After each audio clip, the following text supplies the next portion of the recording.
Good morning, all. This is Narada Rishi Raja, and I want to talk today about the divine masculine, right? That elusive creature. Dun dun dun. See, in order to truly understand the divine masculine, which I know a lot of feminine are out there searching for, right? You have to understand masculine and feminine dynamics. Masculine moves dynamic. If we look at sacred geometry, masculine is straight lines. Feminine, in its natural state, meaning in its most efficient energetic usage, is receptive. It's curves in sacred geometry. So straight lines and curves, that's the difference between masculine and feminine, right? Masculine, the one, feminine, the two, the nurturer, right? Essentially, every masculine is seeking support from the feminine. Every feminine is seeking security from the masculine. As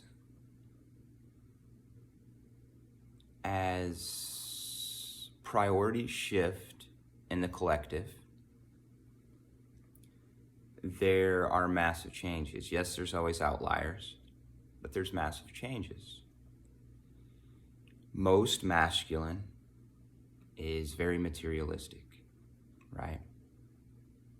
That's what everybody says. We live in a masculine society, right? Patriarchal society. And it's almost villainized in a way. But that's because it's done wrong. There is no truly, as far as on a massive scale, an operation of masculine. Here's the thing, there's also no operation of feminine on a massive scale. We lose our true essence when we lose touch with divinity. The feminine is not able to move in a receptive way. The masculine is not able to move in a healthy, dynamic way when they lose their touch with divinity. Essentially, there's a lot more divine masculine out there than most people even realize. But what criteria are you using? Are you a feminine, using feminine criteria to judge a masculine? Because it'll be incorrect. If you're judging a masculine by how receptive he is, it's incorrect. Now, does the masculine have to be balanced? Yes. Yes, just as a feminine, in her divine state, is balanced. Divinity means balance. That's what that means, folks. It means that you're able to maintain all of the rules, the essences, the truths, so therefore you're endowed with the responsibility and the accountability to create accordingly and properly. That's what we're all here to learn. We're all here in Bhuloka, right in the middle, in earth, in between the heavens and the hell realms, in order to be able to be put in this perfect situation where we can learn how to create. But we have to learn about ourselves. That's what everybody's doing, whether they like it or not. Some of us know about it, some of us don't. But when we think about this, a divine masculine is going to be dynamic, which means they're going to be bold. They're going to be directed in their purpose. They're going to know what their purpose is, and they're not going to budge from it because it's masculine. Now, they might be receptive to hearing information and working with somebody, etc., but it's masculine. It's dynamic. I explain this as, in a lot of my readings to folks, it's like they're on a train track, right? You can't steer that track a different way. It doesn't work. You can derail the train. You won't be on it when it gets back on a track, right? You can derail the train, but you can't steer it a different way. It has to decide from within. This is the masculine. How do you make it decide from within? It's like the strength card in tarot. You have that lady and she's got her hand in the lion's mouth, and the lion is her friend. She's got that lion completely tamed with no whips or anything. No, because she offers it support. She offers it support, and therefore the lion is there to protect her. The lion is not there to attack her. And yes, there is a feminine wound that we talk about, where the masculine has oppressed the feminine, and that's true. That's not any bit untrue. That has happened. Who started it doesn't matter.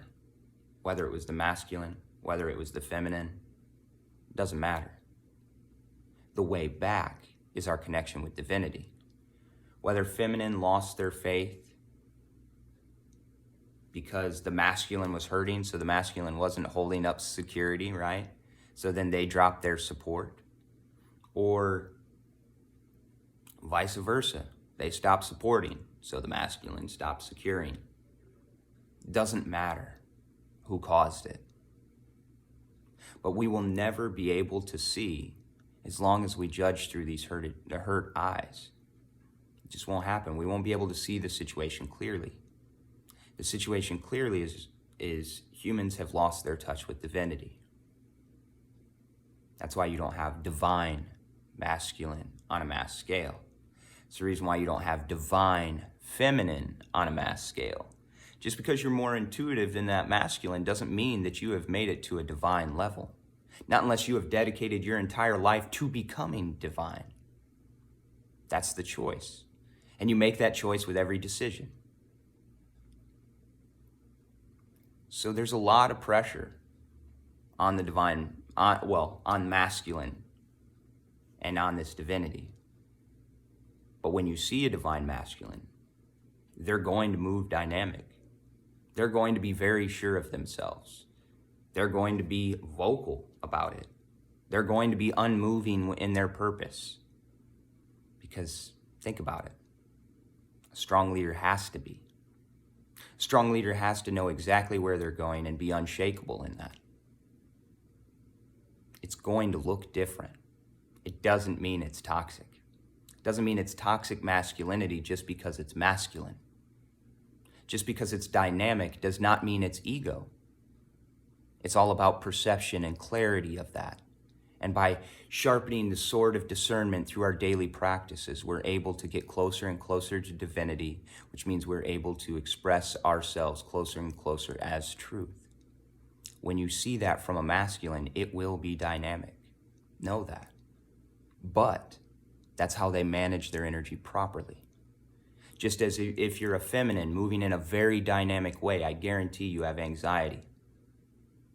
I guarantee it without knowing you. If you're moving in a very dynamic way most of the time, yeah, you can hold that weight, but that weight gets hard because your energy body is not meant to hold it in that way. Not to mean that feminine receptivity can't be leaders. No, absolutely you can. You just have to lead like the feminine. And here's the thing, it's really hard to recognize the divine masculine because the divine feminine is dead.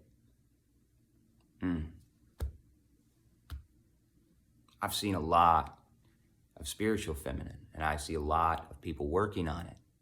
I do. I see very few fully dedicating their entire lives to it. That's what it takes, folks. Whether you want to be a divine masculine or a divine feminine, if you want to be divine, that's not an everyday act. Well, it is. I mean, there is divinity every day, but most people can't see it that way. So that's why it requires doing something extreme, doing something over the top, changing your whole life, making every decision to be divinity on earth. When you do that, you become a divine masculine. When you do that, you become a divine feminine. But if you don't make that choice fully, in every decision, in every way you live your life, then you know that you're not quite there yet. Darn. No shame, no guilt. Honestly assess and decide what you want after that. Decide which direction you want to go in. I hope this helps clarify this very, very complex topic. This may trigger some folks. If you are triggered by any of this, by all means, I encourage you to reach out and schedule a session with me. And no, this isn't to promote my business to people just because you don't understand me. No, I reach out to schedule a session with me because there's a whole lot more complex things that we need to understand through perception that can't be understood in a video. It can't be understood in a post. You actually have to go to work. You have to do the school, right? If you don't understand the teacher, you can say this guy's dumb at the start of it. Or you can be curious. You can explore. Be like, I'm going to check out this lesson and see what it's about. That's all I ask. That's what, if I feel vibrationally in alignment to you, check it out. All right, everybody. Thank you so much for your time. Thank you so much for your patronage. I appreciate all of the support that I do get. And I also appreciate each and every opposition that I get, because it allows me to come up with new topics and new ideas and new challenges to talk with folks. So I appreciate all of it. I love you all. Have a great day on purpose and stay mindful. Namaskaram.